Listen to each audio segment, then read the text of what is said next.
Hello everyone, welcome back to a new tutorial video on how to backup and restore WhatsApp messages. Before starting this video, please make sure to subscribe and do press the notification bell icon to get updated. So let's get this video started. First of all, you need to open WhatsApp application. Firstly, you need to tap on the three vertical line on top right corner. Here you tap on settings. Under settings, you tap on the option of chats.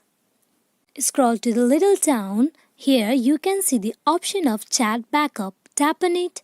Here you can see the few options that if you want to change it, backup to Google Drive, you tap on it. Then you can go it for never only when I tap backup daily, weekly, monthly. As I am going with a daily. Here you need to choose an account where your WhatsApp messages will be backed up. Here you tap on allow. Here you also can back up your videos. If you tap on the slide button of include videos, then your videos of the WhatsApp will also be back up. After you are done, you tap on the backing up messages.